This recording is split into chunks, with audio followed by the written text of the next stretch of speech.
Iron Man like you've never seen him before.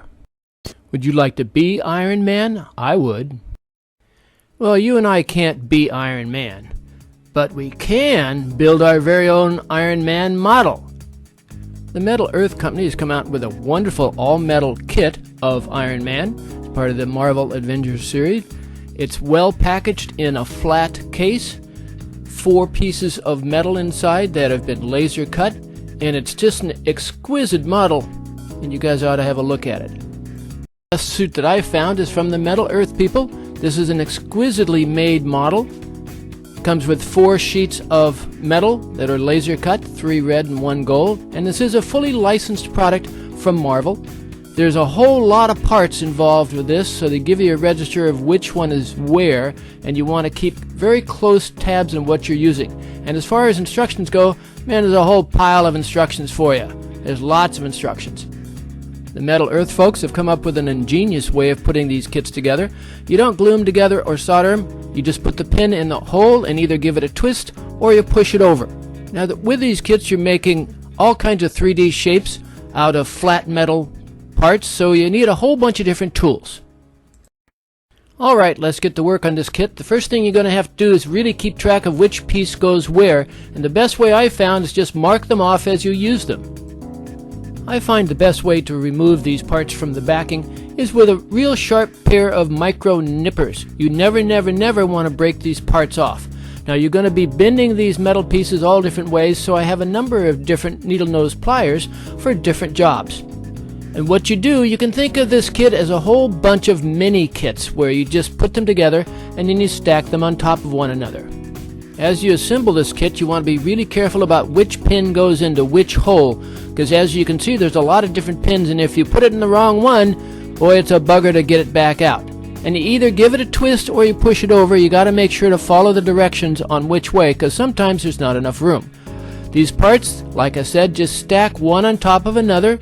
Now, sometimes you'll find that the pin won't go in the hole, not the right way. So the way you can open it up is just put your sharp hobby knife in there and give it a little twist.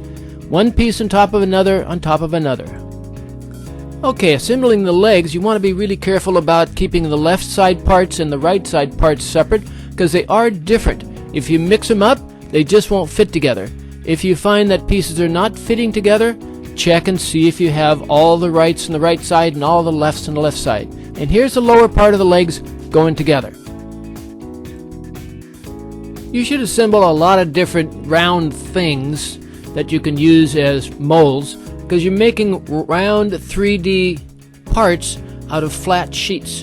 And here's the upper leg starting to go together. Make sure that you have the correct sides, and oh, don't forget about the bright work. Gotta get those fun colors in there. Moving right along, we're putting the upper part of the leg on. As I mentioned before, make sure you get the rights on the rights and the lefts on the lefts.